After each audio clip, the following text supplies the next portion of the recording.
গাটিকচু বা কচুরমুখী, যে যে নামেই ডাকুন না কেন, পুষ্টি গুণে স্বাদে ভরপুর একটা সবজি। কিন্তু বাচ্চাদের খাওয়াতে গেলে আমাদের নাভিশ্বাস ছুটে যায়। আজ সেরকম একটি মজাদার রেসিপি আপনাদের সবার সঙ্গে শেয়ার করছি, যেটা যদি আপনি রান্না করে দেন, বাচ্চারা কিন্তু চেটে পুটে খাবে, ভীষণ মজা করে খাবে। আপনার আর কোনো পরিশ্রমই করতে হবে না। তো চলুন, রান্নায় চলে যাচ্ছি। সেদ্ধ করে নিতে পারেন অথবা কাঁচাও কিন্তু এটাকে ছিলে নিতে পারেন। আমি আজ সেদ্ধ করে ছিলে নিয়েছি।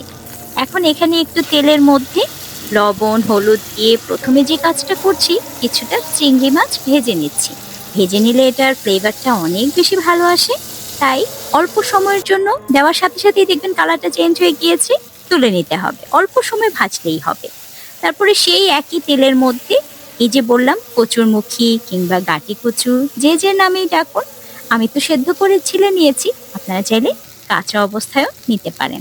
তো সেটাকেও একটু ফ্রাই করে নিলাম। ফ্রাই করে নিলে এটার যে ব্যাপারটা অন্যরকম আসে, বাচ্চারা অনেক লাইক করে। তারপর যেটা করলাম, আমি একটু পেঁয়াজ কুচু করে নিলাম। আর নিতে হবে আমাদের বড় সাইজের একটি টমেটো। আর ওই যে প্যানটা, এটাকে একটু টিস্যু পেপার দিয়ে মুছে নিলাম। একদম ক্লিন হয়ে গিয়েছে। এবার দিয়ে দিলাম ফ্রেশ একটু তেল আর একটু জিরে ফোড়ন। জিরে ফোড়নটা দিলে অসাধারণ একটা ফ্লেভার আসে। তারপর দিয়ে দিলাম পেঁয়াজ। কুচনো পেঁয়াজটা দিয়ে বেশ কিছুক্ষণ ভেজে নেব। মোটামুটি একটু ভাজা যখন হয়ে যাবে, সে পর্যায়ে দিয়ে দিচ্ছি আদা রসুনের পেস্ট। এখানে আমি রসুনটা একটু বেশি ব্যবহার করেছি। তারপর খুব ভালো করে ভেজে নিচ্ছি। ভাজা হয়ে যাওয়ার পর টমেটোটা অ্যাড করে দিলাম, কারণ আমি চাই গ্রেভিতে যেন টমেটোটা একদম মিলেমিশে টেস্টটা অনেক বেশি বেড়ে যায়, মানে অন্যরকম একটা মাখো মাখো ব্যাপার আমি চাচ্ছি, সেজন্য। তো তেলের মধ্যে ভাজা হয়ে যাওয়ার পর গুঁড়ো মশলা যা যা আছে দিয়ে দিলাম। দিয়েছি একটু ধনে গুঁড়ো, দিয়েছি একটু মরিচের গুঁড়ো, আর দিয়েছি হলুদের গুঁড়ো।